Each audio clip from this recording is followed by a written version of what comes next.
Hello everyone, welcome to concept classes two seven. Concept classes two seven में आप सभी प्यारे बच्चों का स्वागत है। बच्चों, आज के इस वीडियो में क्लास 12th यानी कि part second organic chemistry unit 10 halo alkane and hello arenes chapter का यह बेसिक क्लास है। बेसिक क्लास 2 है, जो कि बेसिक क्लास 1 हमने आपको यूट्यूब पर प्रोवाइड करा दिए हैं। यदि आप उस वीडियो को नहीं देखे हैं, यदि आप उस बेसिक क्लास 1 को नहीं देखे हैं, तो कृपया करके बेसिक क्लास 1 को देख लें, तब बेसिक क्लास 2 ज़्यादा समझ में आएगा। तो चलिए इसी का साथ शुरू करते हैं। My self Narendra.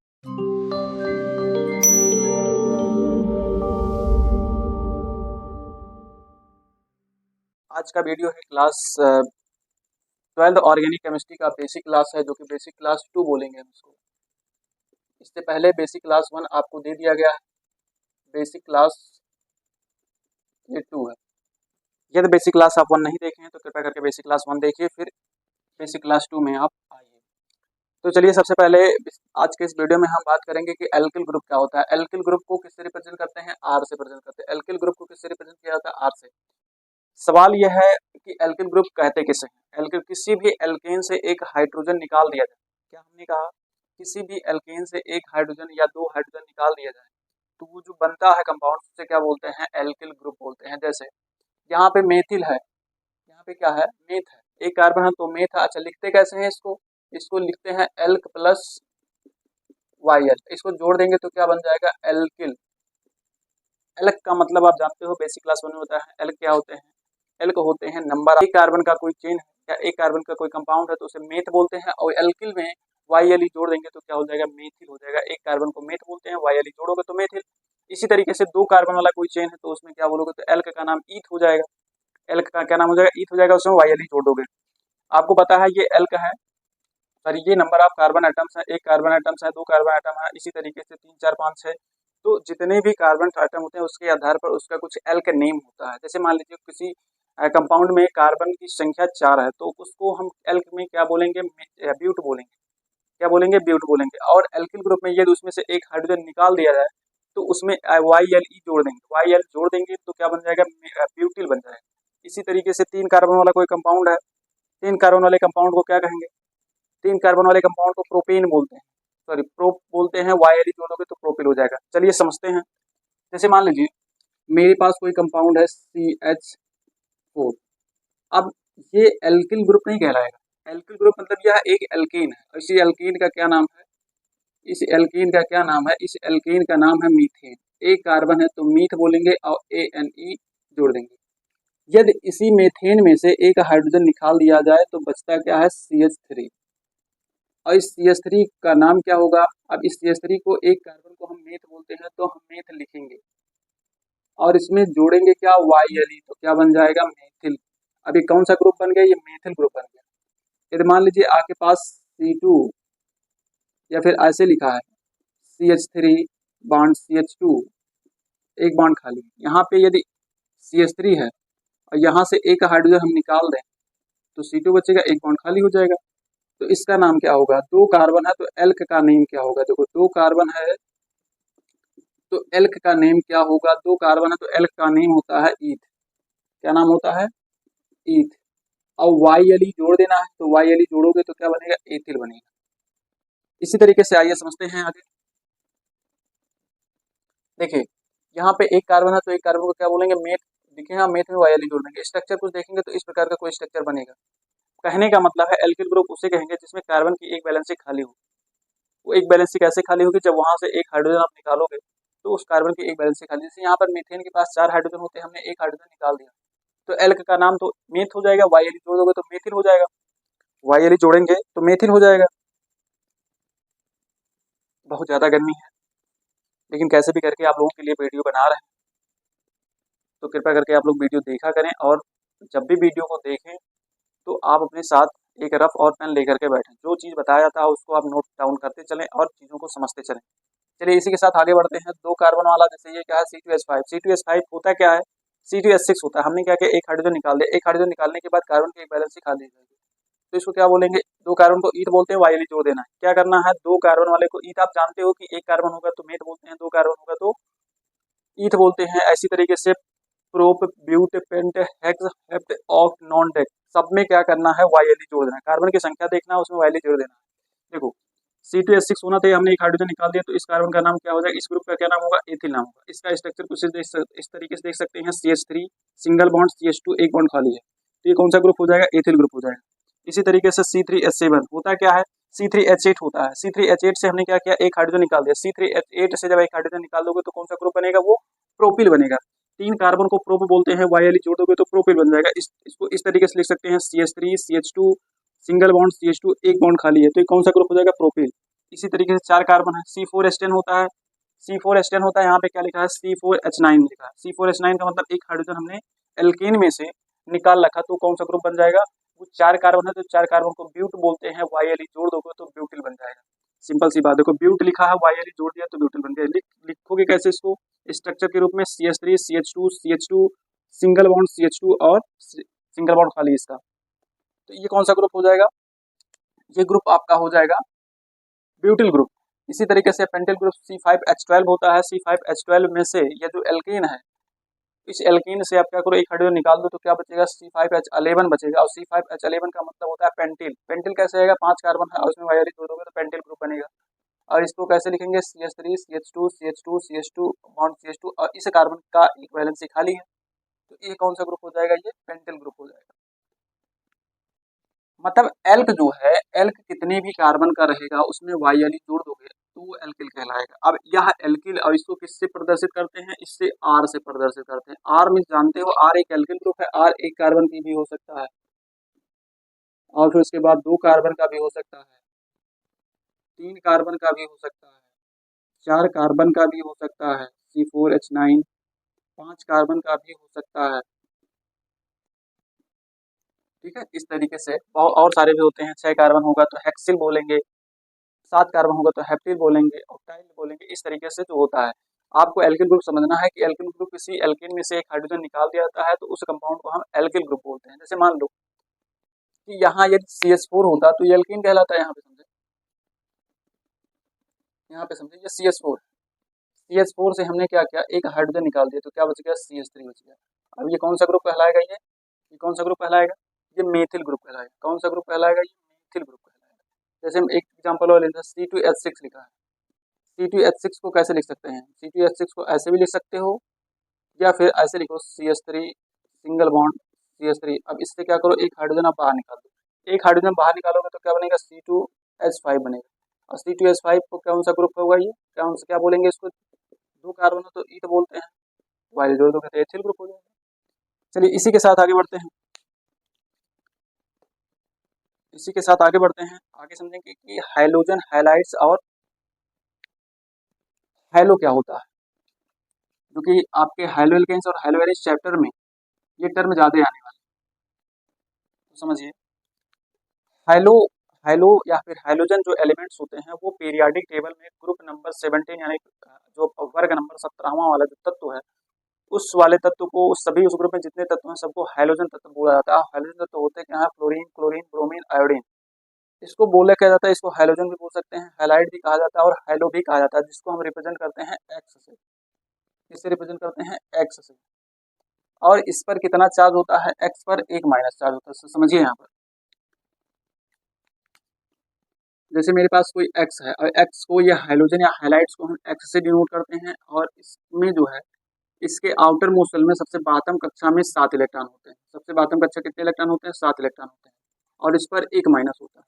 ये कौन कौन से तत्व कहलाते हैं, फ्लोरीन कहलाता है, क्लोरीन कहलाता है, ब्रोमीन कहलाता है और आयोडीन। इन्हीं तत्वों को हम हाइलोजन तत्व बोलते हैं, इन्हीं तत्वों को हम हाइलाइट्स बोल देते हैं, इन्हीं तत्वों को हम हाइलो बोल देते हैं। तो जब हाइलो एल्केन का नामकरण पढ़ेंगे तो नामकरण में आपको, जैसे मान लीजिए यहाँ पर कोई कंपाउंड है, यहाँ पर कोई कंपाउंड है, CH3 bond CH2 bond Cl।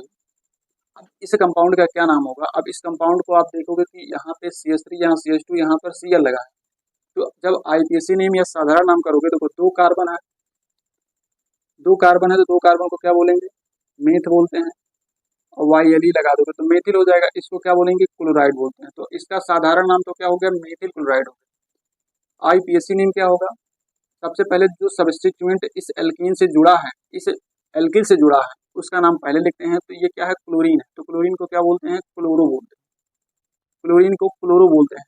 और 2 कार्बन है, 2 कार्बन को क्या बोलते हैं, ईथ बोलते हैं। और सिंगल बॉन्ड है तो इन लगा देंगे तो इथेन होगा, सॉरी क्लोरोइथेन नाम होगा।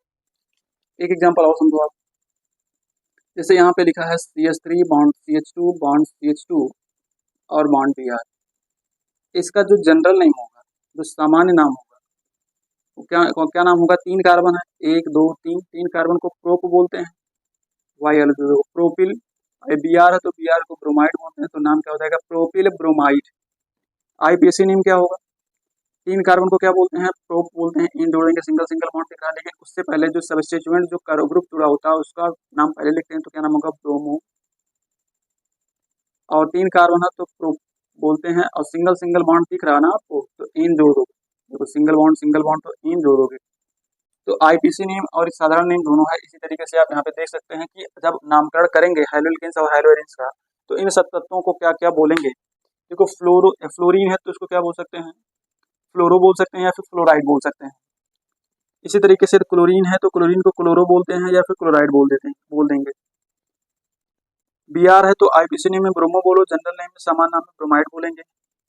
आयोडीन है तो आयोडीन का IPAC नेम या फिर general name iodo methyl iodide बोल सकते हैं या फिर आयोडो बोल सकते हैं। मतलब आयोडो भी बोला जाता है और आयोडाइड भी बोला जाता है। आयोडाइड कब बोलोगे, जब सामान्य नाम लिखोगे तब, जैसे मेथिल आयोडाइड, प्रोपिल आयोडाइड, है ना, methyl iodide, propyl iodide, ethyl iodide. और IPAC नेम में क्या बोलो, आयोडोमेथेन, आयोडोप्रोपेन, आयोडोब्यूटेन, है ना। इस तरीके से तो ये कुछ नामकरण का आप यहाँ पे बता दिया गया है, ताकि आपको जब चैप्टर का में स्टार्ट करेंगे और उस हैलोल्केन्स का नामकरण करेंगे तो इसका बहुत ज्यादा काम लगेगा।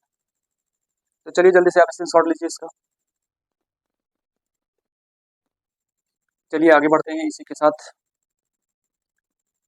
तो चलिए इसी के साथ आगे बढ़ते हैं। अगला हम पढ़ेंगे कार्बन परमाणु की degree, degree of carbon atoms.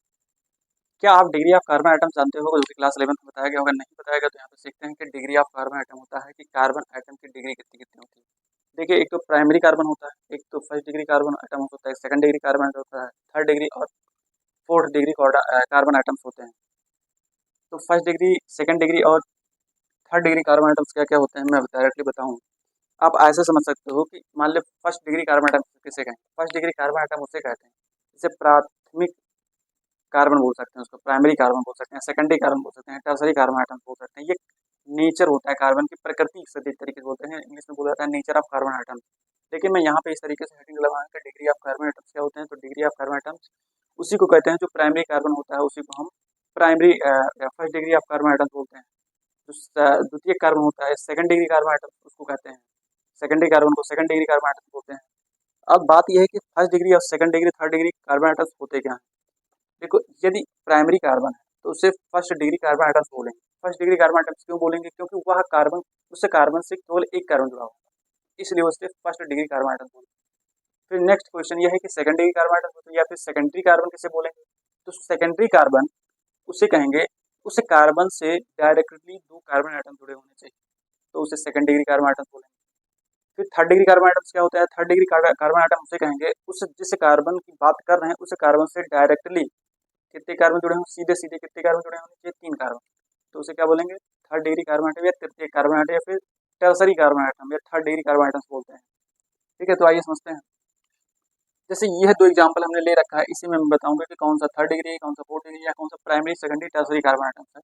देखिए ध्यान से, इस कार्बन को देखें तो इस कार्बन से डायरेक्ट कितना कार्बन जुड़ा है, एक कार्बन जुड़ा है। तो इस कार्बन को क्या नाम देंगे हम, इस कार्बन को हम प्राथमिक कार्बन नाम दे सकते हैं। इस कार्बन को क्या नाम दे सकते हैं, प्राइमरी कार्बन।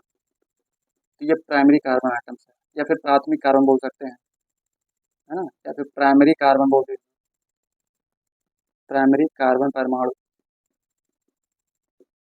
इस कार्बन को देखेंगे, इस कार्बन को हम देखेंगे तो यह कार्बन डायरेक्ट कितने कार्बन से जुड़ा है, एक तो ये हो गया, एक ये हो गया और एक ये हो गया, तो इसे बोलेंगे हम थर्ड डिग्री या फिर तृतीय कार्बन आइटम, है ना। इसको हम तृतीय कार्बन आइटम्स बोलते हैं, तृतीय कार्बन परमाणु। इस कार्बन को बात कर, इस कार्बन को देखेंगे तो यह कार्बन डायरेक्ट कितने कार्बन को जोड़ रखा है, एक इधर और एक इधर, तो ये सेकेंडरी होगा, सेकंड डिग्री कार्बन। और इसको देखेंगे तो डायरेक्ट एक कार्बन को जुड़ा है, एक ही कार्बन से जुड़ा, तो ये कौन सा कार्बन होगा, ये प्राइमरी कार्बन होगा। प्राइमरी कार्बन को हम प्राथमिक कार्बन बोलते हैं या फिर फर्स्ट डिग्री कार्बन आइटम्स बोलते हैं। इसको हम क्या बोलेंगे, यह कार्बन कितने कार्बन को जोड़ के रखा है, तो यह कार्बन एक इधर, एक इधर और एक इधर और एक इधर, तो इस कार्बन से डायरेक्टली 4 कार्बन आइटम जुड़े हैं, इस कार्बन से डायरेक्टली 4 कार्बन जुड़े हैं। अब देखो ना, यह कार्बन इस कार्बन से जुड़ा है, यह कार्बन सीधे सीधे इस कार्बन से जुड़ा है, यह कार्बन इस कार्बन से जुड़ा है, यह कार्बन इस कार्बन से, तो टोटल 4 कार्बन से, तो इसे हम कौन सा कार्बन बोलेंगे? इसे हम 4th डिग्री कार्बन बोलेंगे। कौन सा कार्बन बोलेंगे? 4 डिग्री। इसको देखेंगे तो यह डायरेक्टली सिर्फ इस कार्बन से जुड़ा है, तो इसको हम प्राइमरी बोलेंगे और इसको भी प्राइमरी बोलेंगे, फर्स्ट डिग्री। उसके बाद इस कार्बन को देखें तो यह सेकेंडरी कार्बन है। क्यों सेकेंडरी कार्बन है? सेकेंड डिग्री कार्बन आइटम्स क्यों है ये सेकंड डिग्री कार्बन आइटम इसलिए है क्योंकि यह कार्बन इस कार्बन से जुड़ा है और यह कार्बन इस कार्बन से जुड़ा है। तो ये कितने कार्बन से जुड़े हैं? 2 कार्बन से जुड़े हैं। तो इस कार्बन को हम क्या बोले? Second degree. ये कौन सी डिग्री होगी? ये प्राइमरी कार्बन होगा, ये भी प्राइमरी कार्बन होगा। अब इस कार्बन को ध्यान से देखो, 1 2 3 4, तो इसको बोलेंगे 4th डिग्री कार्बन आइटम्स। ठीक है, यह कौन सा कार्बन होगा? यह सेकेंडरी होगा क्योंकि यह कार्बन डायरेक्टली इस कार्बन से और इस कार्बन से जुड़ा है, मतलब 2 कार्बन से। और ये कौन सा कार्बन होगा? Primary carbon. एक एग्जांपल में और समझिए ये कौन सा कार्बन होगा? प्राइमरी होगा। क्यों होगा? क्यों प्राइमरी कार्बन आइटम्स होगा? इसलिए प्राइमरी कार्बन आइटम होगा क्योंकि यह कार्बन डायरेक्टली एक ही कार्बन परमाणु से जुड़ा है। यह कार्बन सेकेंडरी होगा, यह कार्बन 3 कार्बन से जुड़ा है, 1 2 3, इसे tertiary third degree carbon atom बोलेंगे। इस कार्बन को हम सेकेंडरी कार्बन बोलेंगे, सेकेंडरी कार्बन आइटम। इस कार्बन को क्वाaternary बोलेंगे, 4 डिग्री। इस कार्बन को हम प्राइमरी बोलेंगे क्योंकि यह कार्बन डायरेक्ट वहां से है और यह कार्बन 4 कार्बन से जुड़ा है, 1 2 3 4। इस कार्बन को देखा जाए ध्यान से तो यह कार्बन इस कार्बन से और इस कार्बन से जुड़ा है, तो सेकंड डिग्री हो गई। इस कार्बन को ध्यान से देखें तो यह कार्बन डायरेक्टली इस कार्बन से जुड़ा और किसी कार्बन से नहीं जुड़ा, तो यह प्राइमरी कार्बन। इस कार्बन को सेकेंडरी कार्बन है, यह प्राइमरी कार्बन है, ये भी प्राइमरी कार्बन है, ये भी प्राइमरी कार्बन है, और ये 4th डिग्री कार्बन आइटम है। कौन सा कार्बन आइटम है? 4th degree carbon atom. आया समझ में कि नहीं आया? आप ऐसे समझ सकते हो कि जो कार्बन, जिस कार्बन की हमको डिग्री पता करना है, उस कार्बन को देखेंगे कि डायरेक्टली वह कार्बन कितने कार्बन परमाणु से जुड़ा है। यदि एक कार्बन से जुड़ा है डायरेक्टली, यदि एक कार्बन से जुड़ा है तो वो प्राइमरी कार्बन कहलाएगा। यदि डायरेक्टली 2 कार्बन से जुड़ा है तो वो सेकंड डिग्री कार्बन कहलाएगा या फिर सेकेंडरी कार्बन कहलाएगा। यदि वही कार्बन 3 कार्बन से जुड़ा है तो उस कार्बन को क्या बोलेंगे? थर्ड डिग्री या फिर टर्सरी कार्बन बोलेंगे। और वही कार्बन यदि डायरेक्टली 4 कार्बन से जुड़ा है तो उससे क्या बोलेंगे? क्वाaternary कार्बन बोलते हैं या फिर चतुर्थ कार्बन हिंदी में बोला जाता है। आई होप कि आपको समझ में आ रहा होगा। चलिए इसी के साथ अगला टॉपिक मेरा रहेगा, इसी के साथ मेरा अगला टॉपिक रहेगा नॉर्मल आइसो और नियो एल्केन क्या होता है। नॉर्मल आइसो और नियो एल्केन क्या होते हैं? क्या आप जानते हो कि नॉर्मल एल्केन क्या होता है? क्या आप जानते हो नियो एल्केन क्या होता है? क्या आप जानते हो आइसो एल्केन क्या होता है? यदि आप नहीं जानते हैं तो वीडियो में बने रहें और फिर समझते हैं कि नॉर्मल आइसो और नियो एल्केन्स क्या होते हैं। चलिए, लिखा है नॉर्मल एल्केन, आइसो एल्केन और नियो एल्केन क्या होते हैं। तो सबसे पहले हम समझेंगे कि नॉर्मल एल्केन क्या होते हैं। नॉर्मल एल्केन, जैसे हमने नॉर्मल एल्केन का मतलब, एल्केन जानते हो एल्केन क्या होते हैं? Methane, ethane, propane, butane, pentane, hexane, heptane, ये सब क्या होते हैं? एल्केन होते हैं। ऐसा एल्केन जिसमें, नॉर्मल एल्केन की बात मैं कर रहा हूँ, ऐसा एल्केन जिनमें कोई साइड चेन ना लगा। क्या हमने कहा? हमने ये बोला, हम हमने ये बोला कि ऐसा एल्केन, ऐसा हाइड्रोकार्बन जिसमें कोई साइड चेन ना लगा, उसे हम नॉर्मल एल्केन बोलते हैं। चलिए देखते हैं कैसे। जैसे पहला एग्जांपल मेरा है एन प्रोपेन। एन प्रोपेन को आप कैसे दिखाओगे? एन प्रोपेन को आप इस तरीके से दिखा सकते हो, सी बॉन्ड सी बॉन्ड सी, इस तरीके से। अब इसमें कोई साइड चेन नहीं दिख रहा। अब इसको हम कैसे लाइन स्ट्रक्चर फार्मूला कैसे लिख सकते हैं? इस तरीके से, इस तरीके, या पहला कार्बन या दूसरा कार्बन या तीसरा कार्बन, तो इसको क्या बोलेंगे हम? इसको हम बोलेंगे एन प्रोपेन, या एन का मतलब होता है नॉर्मल। तो कैसा एल्केन है ये? नॉर्मल है। इसी के साथ और समझिए आगे, जैसे लिखा है एन ब्यूटेन। एन ब्यूटेन, अब एन ब्यूटेन है, ब्यूट में 4 कार्बन होता है, आप सीख चुके हो। तो कैसे? C bond C bond C bond C, इस तरीके से। अब ये क्या है? एन ब्यूटेन है, इसमें कोई साइड चेन दिख रहा है क्या आपको? इसमें कोई साइड चेन नहीं, सब एक लाइन में, एक सीधी श्रृंखला में व्यवस्थित है। तो इस प्रकार के एल्केन को हम बोलते हैं नॉर्मल एल्केन बोला जाता है। इसको लाइन स्ट्रक्चर फार्मूला में कैसे बनाओगे? कुछ इस तरीके से लिख सकते हो, यू यू यू, है ना, 1 2 3 4, ये पहला कार्बन, ये दूसरा कार्बन, ये तीसरा कार्बन, और ये चौथा कार्बन। इसको इस तरीके से दिखा सकते हो। और इसको हमने इस तरीके से एक लाइन में दिखाओगे तो ये वाला कार्बन नहीं पता चलेगा, इसलिए थोड़ा सा वेंट करना पड़ेगा, थोड़ा सा मोड़ना पड़ेगा लाइन को। तो पहला कार्बन, दूसरा कार्बन, तीसरा कार्बन, चौथा कार्बन, अब इसको पकड़ के खींचोगे आप, इसको ऐसे पकड़ के खींचोगे तो एक सीधी लाइन में एक सीधी श्रृंखला आपको बनेगी। इस तरीके से कार्बन का एक माला दिखेगा, एक कार्बन का चेन दिखेगा जो कि सीधा होगा। तो इस प्रकार का कोई संरचना आपके पास है तो वो कौन कौन से प्रकार का अल्केन होगा? वो नॉर्मल अल्केन होगा, नॉर्मल प्रोपेन, नॉर्मल ब्यूटेन। और समझिए एन पेंटेन, एन पेंटेन। तो एन पेंटेन क्या होता है? एन पेंटेन में समझिए आप C bond C bond C bond C bond C. अभी कितने कार्बन है? 1 2 3 4 5, 5 कार्बन है, 5 कार्बन को पेंट बोलते हैं, सिंगल सिंगल बॉन्ड है तो इन लगाओगे। लाइन स्ट्रक्चर फार्मूला कैसे बनाओगे? 1 ऐसे 1 2 3 4 हो गया 5, 1 2 3 4 5, इस तरीके से लाइन स्ट्रक्चर फार्मूला बनता है। इसी तरीके से आप क्या एन हेक्सेन का बना पाओगे? एन हेक्सेन का बना पाओगे, एन हेप्टेन का बना पाओगे, एन ऑक्टेन का बना पाओगे, एन नोनेन का बना पाओगे, या डेकेन का बना पाओगे? यदि आप बना पाओगे तो कमेंट में एस लिखना। जितने लोग बना पा रहे हैं वो कमेंट में एस लिखना। जितने भी गलत से एन प्रोपेन, प्रोप मतलब 3 कार्बन, यहाँ पे हाइड्रोजन लगाने की जरूरत नहीं, यहाँ पे हम समझ रहे हैं नॉर्मल अल्केन क्या होता है। आगे समझेंगे। इसी के साथ अगला हेडिंग देंगे आप आइसो, आइसो एल्केन क्या होता है। इसी के साथ अगला हेडिंग दोगे आप आइसो एल्केन, आइसो एल्केन क्या होता है। क्या आप आइसो एल्केन जानते हो? इसका एक फार्मूला भी होता है, आइसो एल्केन का एक फार्मूला भी होता है। क्या फार्मूला होता है? जब आइसो की बात जहाँ आ गई वहां पे क्या लगाओगे? देखो आइसो 3 कार्बन के लिए नहीं हो सकता।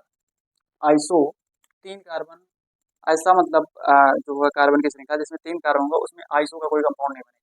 कम से कम iso butane sorry iso compound बनने के लिए, आइसो एल्केन बनाने के लिए हमको कम से कम 4 कार्बन होने चाहिए। 4 कार्बन से ऊपर मतलब butane, pentane, hexane, heptane, octane, मतलब 4 कार्बन से अधिक होना चाहिए। ये 4 कार्बन से अधिक है तो आइसो बनेगा। देखिए कैसे, इसका फार्मूला क्या होता है आइसो एल्केन का? आइसो एल्केन का फार्मूला क्या होगा कि n-1 है ना, n-1। अब जितना भी यहाँ पे लिखोगे उतना घटा करके जो भी आएगा वो फार्मूला बनेगा। एग्जाम्पल के लिए समझो आप, जैसे हमने लिखा आइसोब्यूटेन, आइसोब्यूटेन का फार्मूला कैसे लिखोगे? आइसो ब्यूट ब्यूट है तो ब्यूट में कितने कार्बन होंगे? 4 कार्बन होंगे। तो 4 माइनस 1, 4 माइनस 1 बराबर 3, ये फार्मूला। अब जो आप ये जो एक माइनस देख रहे हो, ये जो 3 दिख रहा है, ये जो 3 एक सीधी श्रृंखला में होगा, और ये जो -1 देख रहे हो वो 3 मतलब किसी 3 जो सीधी श्रृंखला बनाया हुआ उसमें से एक जो आप साइड चेन बनाओगे। देखो कैसे, हमने क्या कहा 4 में से 1 घटाए तो 3 बचा। अब 3 को कैसे अरेंज करोगे आप? 3 को आप अरेंज करो आप सिंगल बॉन्ड के साथ, सी बॉन्ड सी बॉन्ड सी। अभी जो एक माइनस किए थे यहाँ से लगा दो, इसको क्या बोला जाता है? आइसोब्यूटेन बोलते हैं। अब आप कहोगे सर इसका लाइन स्ट्रक्चर फार्मूला कैसे बनेगा? तो लाइन स्ट्रक्चर फार्मूला आप ऐसे बना दो ना, ऐसे बनाओ, एक कार्बन यहाँ दिखा दिए, एक कार्बन यहाँ दिखा दिए, एक यहाँ पे दिखा दो, और इसके साथ ऐसे लगा दो। तो 1 2 3 और 1 4। इसको ऐसे भी दिखा सकते हो या फिर ऐसे दिखा दो, ऐसे दिखा दो 1 2 3, 1 2 3, इसको हटा देते हैं और इसके साथ आप ऐसे लगा दो। तो ये भी तो स्ट्रक्चर पॉसिबल है, ये भी तो स्ट्रक्चर पॉसिबल है। चलिए, ये आइसोब्यूटेन की बात हो गई। किसकी बात हो गई? आइसोब्यूटेन की बात हो गई। आगे समझेंगे हम आइसो, आइसो पेंटेन की बात।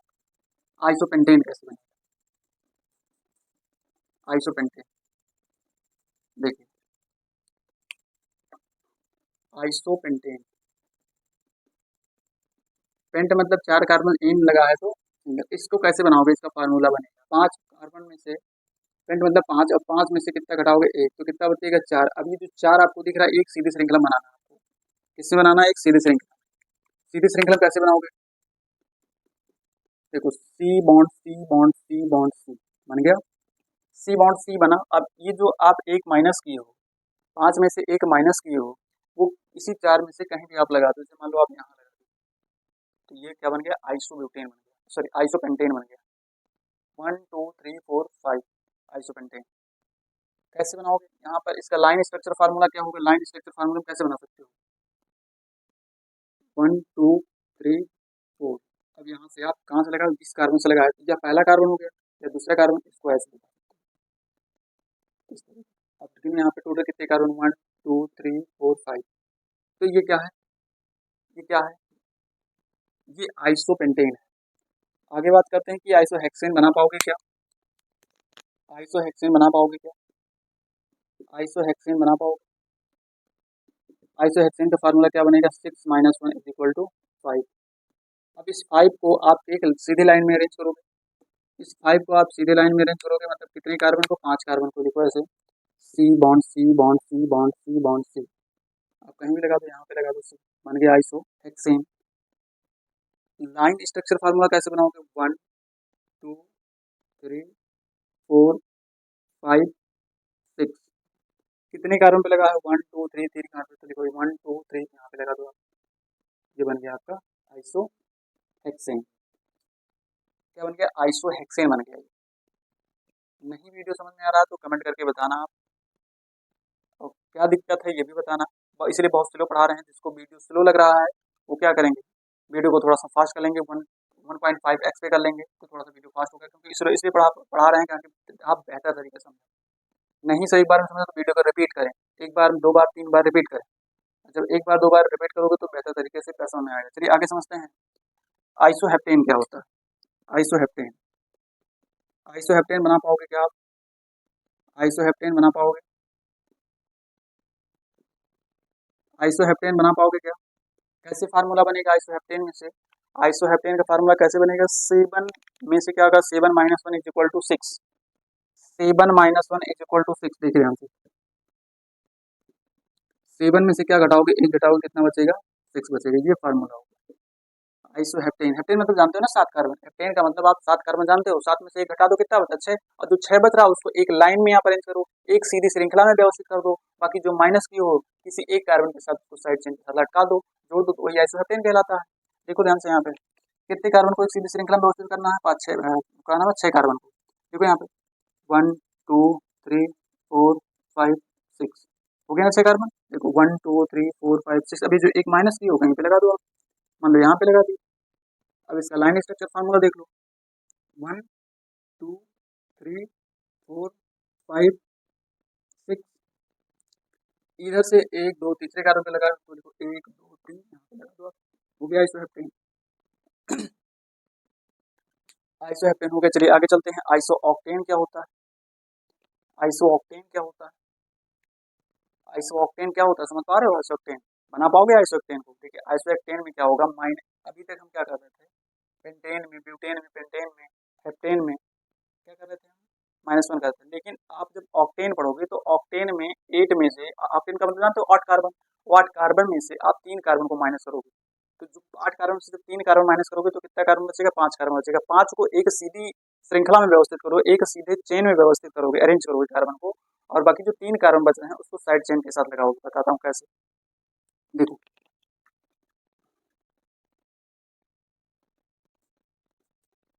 समझो ध्यान से। यहाँ आइसो ऑक्टेन की बात कर रहे हैं, थोड़ा इंपॉर्टेंट है, इस पे स्टार बना दे रहे हैं, ये इंपॉर्टेंट है। तो क्या लिखोगे? Iso octane. आप इसको तो एक्सेप्शन भी मान सकते हो। तो 8 में से कितना घटाओगे? 3 घटाओ, कितना बचेगा? 5 बचेगा। ये फार्मूला है इसका। तो आइसोऑक्टेन में आपको एक सीधी श्रृंखला में, एक सीधे लाइन में कितने कार्बन को व्यवस्थित करना है? एक लाइन में आपको 5 कार्बन को व्यवस्थित करना है, बाकी जो 3 कार्बन उसको साइड चेन में व्यवस्थित करना है। तो देखिए कैसे, 5 कार्बन को एक सीधे लाइन में कर दो आप, 1 2 3 4 और 5। अब 3 कार्बन को कहीं पे लगा दो, मान लो आप कैसे लगा दिए, कैसे लगाओगे आप? इस सीधी चेन में कैसे लगाओगे? मान लो इस कार्बन के साथ आप 2 कार्बन ऊपर नीचे लगा दो इस तरीके से, और एक को कहीं इधर उधर लगा दो, तो क्या बन गया? ये आइसोऑक्टेन बन गया। क्या बन गया? आइसोऑक्टेन बन गया। कैसे आप इसको लाइन स्ट्रक्चर में कैसे दिखाओगे? कितने कार्बन सीधी श्रृंखला में लिखे? 5। तो लिखो 1 2 3 4 5। अब देखो इधर से दूसरे कार्बन के साथ आप 2 कार्बन लगा, एक ऊपर लगा दो और एक नीचे लगा दो, और इस चौथे कार्बन, तीसरे कार्बन से आप एक इस तरीके से लगा दो, ऐसे लगा दो, ऐसे भी दिखा सकते हो। तो ये लाइन स्ट्रक्चर फार्मूला हो गया, ये स्केलेटल फार्मूला हो गया, इसको स्केलेटल फार्मूला बोलते हैं, इसको लाइन स्ट्रक्चर फार्मूला बोलते हैं। आया बात समझ में? आया बात समझ में? तो जल्दी से आप इसका स्क्रीनशॉट लीजिए। न्यू एल्कीन क्या होते हैं उसको देखिए आप। न्यू एल्कीन, तो देखिए न्यू एल्कीन क्या होता है। नियो एल्कीन जो होता है, नियो एल्केन में से क्या करोगे, देखो नियो के लिए मिनिमम कार्बन कितने होने चाहिए, ध्यान से सुनिए, नियो के लिए मिनिमम कार्बन 5 होने चाहिए। कितने कार्बन होने चाहिए, 5 कार्बन होने चाहिए। 4 कार्बन नियो में नहीं बन सकता, क्योंकि नियो कार्बन जो होगा उसमें एक कार्बन ऊपर और एक कार्बन नीचे, बाकी 3 कार्बन साइड में, मिनिमम 5 कार्बन, 5 कार्बन मिनिमम कितने कार्बन होने चाहिए, 5 कार्बन होने चाहिए। और कार्बन, अब नियो पेंटेन में पे कितना कार्बन है, 5 कार्बन है, तो 5 में से कितना घटाओगे, 2 घटाओगे, कितना बचेगा, 3 बचेगा।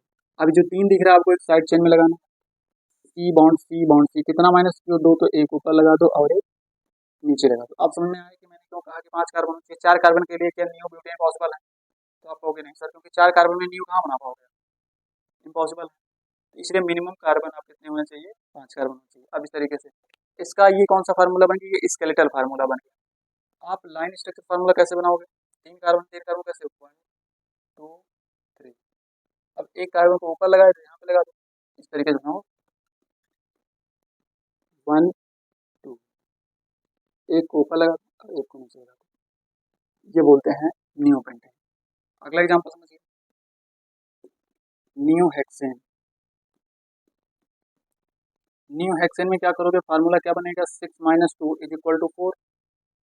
6 - 2 इज इक्वल टू 4, ये जो 4 कार्बन आप सीधे लाइन में लगाओ, 1, 2, 3, 4, 2 माइनस करो कहीं भी लगा दो, आप यहाँ पे लगा दो, ये बन गया क्या, नियो हेक्सेन बन गया। नियो हेक्सेन का लाइन स्ट्रक्चर फार्मूला क्या होगा, 1, 2, 3, 4, इधर से दूसरे कार्बन पे एक कार्बन ऊपर एक कार्बन नीचे लगा है तो यहाँ पे लगा दो, सी बॉन्ड सी।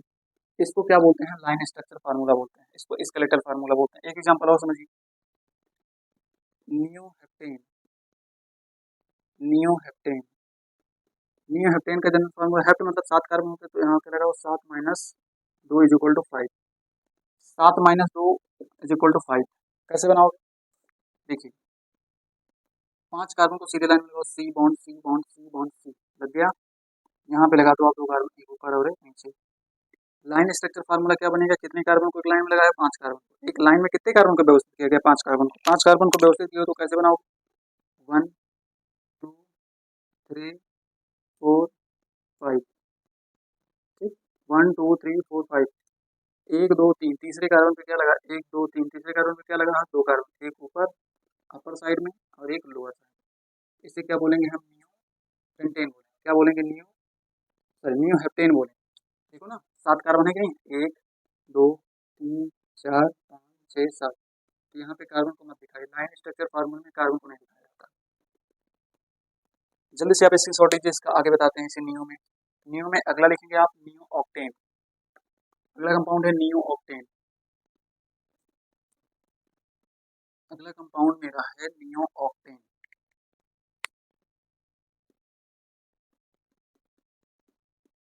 ऑक्टेन का मतलब क्या समझते हो, ऑक्टेन मतलब ऑक्ट मतलब 8 कार्बन, 8 में से 2 घटाओगे तो कितना बचेगा, 6 बचेगा। 8 माइनस 8 - 2 इज इक्वल टू 6, ये फार्मूला है। अब आपसे पूछते हैं कि सीधी श्रृंखला में कितने कार्बन को व्यवस्थित करोगे, तो आप कहोगे 6 कार्बन को, तो लिखेंगे C bond C bond C bond C bond C, एक कार्बन। इस तरीके से कितने कार्बन को साइड बाय साइड लगाना है, तो किसी भी कार्बन के साथ लगा दो, मान लीजिए यहाँ पे हमने लगा दिया एक कार्बन यहाँ पर, एक कार्बन यहाँ पर। लाइन स्ट्रक्चर फार्मूला कैसे बनाओगे, लाइन स्ट्रक्चर फार्मूला समझिए, 1, 2, 3, 4, 5, 6, 1, 2, 3, 4, 5, 6, ठीक।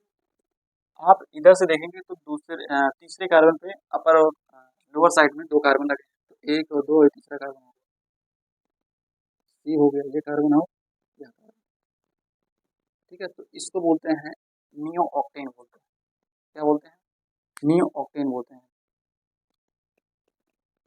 चलिए तो इसी के साथ आगे बढ़ते हैं। अगला हेडिंग हम लोगों का है, अगला हेडिंग आगे से में अगला हेडिंग है normal alkyl, iso alkyl, neo alkyl. क्या होता है नॉर्मल एल्किल, एन मतलब नॉर्मल, आइसो एल्किल और नियो एल्किल, ये क्या होते हैं। चलिए एल्किल ग्रुप आपको बता चुके हैं, एल्किल ग्रुप बताए हैं ना आपको। एल्किल ग्रुप में से हमने बताया था कि एल्किल ग्रुप क्या होते हैं, यदि किसी एल्केन में से एक हाइड्रोजन निकाल दिया जाए तो वो ऐसा ग्रुप बनता है, उसे हम एल्किल ग्रुप, और इसे आर से रिप्रेजेंट किया जाता है।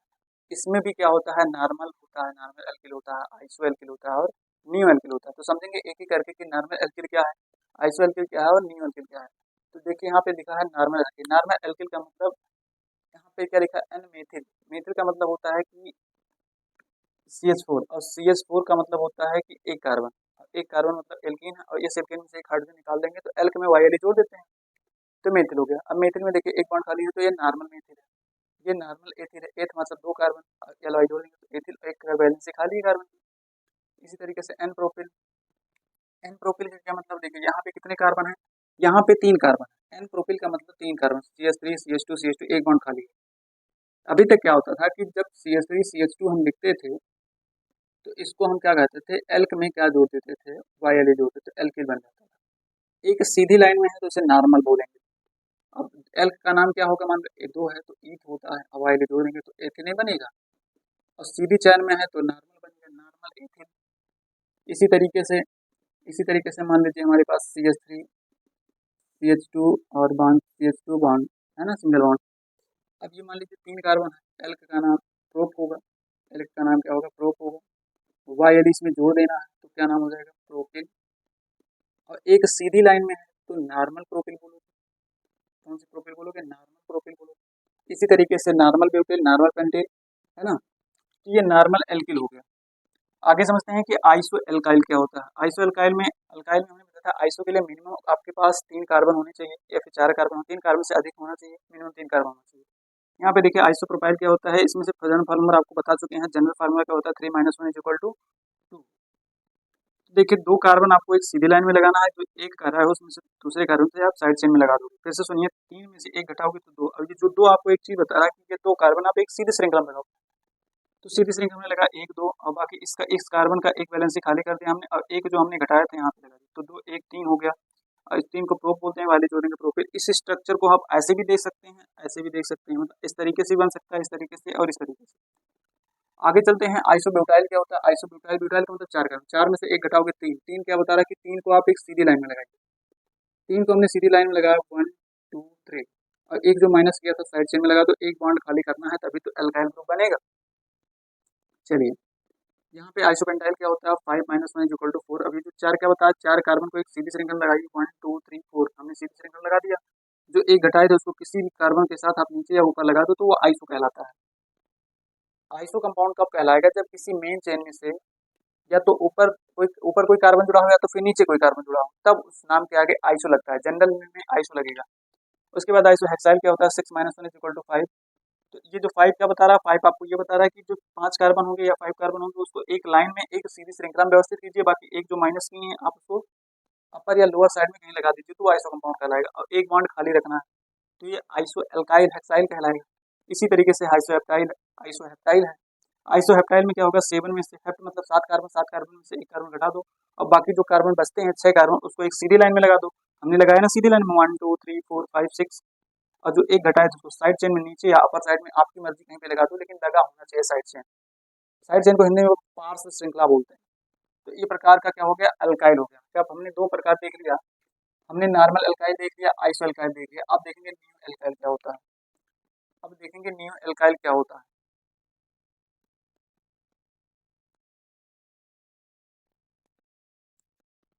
चलिए अगली हेडिंग क्या डालोगे आप, न्यू अल्काइल। अगली हेडिंग क्या डालोगे, न्यू अल्काइल। न्यू में जानते हो ऐसा मतलब इस प्रकार का अल्काइल होगा जिसके लोअर साइड में एक साइड चेन होगा और अपर साइड में एक साइड चेन होगा। जैसे कोई मेन चेन है, उस मेन चेन के लोअर साइड में मतलब नीचे के साइड में और ऊपर के साइड में कार्बन लगे होंगे, तो इस प्रकार का जो कंपाउंड होगा वो न्यू कंपाउंड कहलाएगा या न्यू एल्काइल कहलाएगा। देखिए हेडिंग क्या है, हेडिंग ये है new alkyl. New alkyl, new alkyl में मिनिमम कितने कार्बन बताए थे आपको, मिनिमम आप 5 कार्बन होने चाहिए। मिनिमम कितने कार्बन होने चाहिए, 5 कार्बन होने चाहिए। देखिए कैसे, जैसे इसका जनरल फार्मूला क्या होता है, जो एन होगा, एन में से हम दो घटाएंगे, दो कंपाउंड बढ़ेगा, उसको एन में से एन कोई का मतलब कंपाउंड हो सकता है, 5 कार्बन हो, 6 कार्बन, 7 कार्बन हो, एन का मान मिनिमम कितना होना चाहिए, एन का मान मिनिमम 5 होना चाहिए।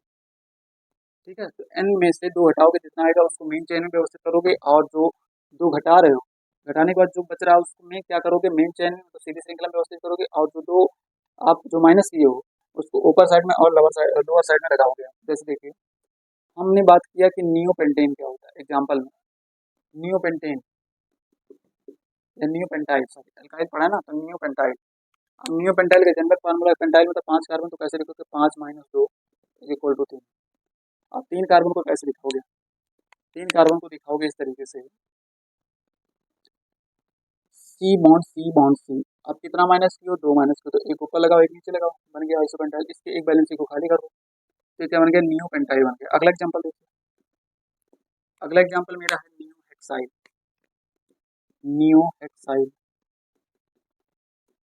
नियो हेक्साइल का general formula 6 minus 2 is equal to 4। अब 6 माइनस 2 इज इक्वल टू 4 कैसे लिखोगे आप, देखिए ये जो 4 कार्बन है इसको एक सीधी लाइन में लगाइए, 1 2 3 4, है ना। दो जो बच रहे हैं, एक ऊपर लगा दो एक नीचे लगा दो, इस तरीके से यहाँ एक बैलेंस खाली कर दो। इस कार्बन की एक बैलेंस वैकेंट रहनी चाहिए, तभी वो कहलाएगा नियो हेक्साइड। आगे समझते हैं नियो हेप्टाइल क्या होता है। अगला एग्जांपल, नियो हेप्टाइल। हेप्टाइल का मतलब 7 होता है, हेप्ट का मतलब 7, 7 में से 2 घटाओगे तो 5 बचेगा। और कैसे लिखोगे, 1 2 3 4 5 6, है ना। 5 लगाना, 5 कार्बन को सीधे श्रृंखला में व्यवस्थित कीजिए, ताकि जो 2 माइनस किए उसको किसी ऊपर के साथ लगा दो। ठीक है, ये हो गया। और तो चलिए इसी के साथ अगला हेडिंग हमारा रहेगा कार्बन का संकड़ा। इसी के साथ अगला हेडिंग क्या है मेरा, कार्बन का संकड़ा। जो आपका चैप्टर हैलोकेन हैलोएरिज में है, उस चैप्टर में कार्बन का संकड़ क्या होता है ये आपको पता होना चाहिए। तो अगला हम लोग पढ़ेंगे कार्बन का संकड़ क्या होता है। कार्बन का संकड़ क्या होता है, देखिए कार्बन जो होता है, कार्बन की इतनी पॉसिबिलिटी हो सकती है, मतलब कार्बन ऐसा भी हो सकता है, कार्बन ऐसा भी हो सकता है, कार्बन ऐसा भी हो सकता है, और कार्बन ऐसा भी हो सकता है। मतलब ये कार्बन हो सकता है कि कार्बन के सभी बॉन्ड सिंगल सिंगल हो। एक पॉसिबिलिटी ये है कि एक डबल हो बाकी 2 सिंगल हो। एक पॉसिबिलिटी ये भी हो सकती है कि हो सकता है कार्बन के दोनों तरफ डबल डबल बॉन्ड हो।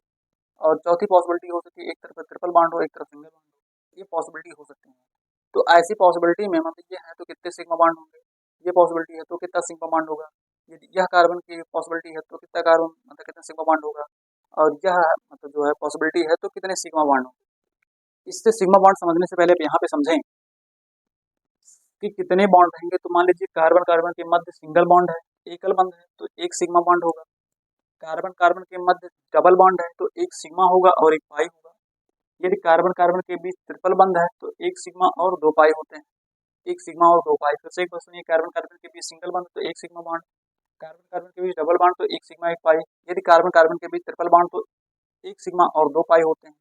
अब समझिए कि इस ये मान लीजिए इस पॉसिबिलिटी की बात करें तो 1 2 3 4, यदि 4 कार्बन है मतलब 4 बॉन्ड है, चारों सिंगल सिंगल है, तो सिग्मा बॉन्ड कितने होंगे, 4।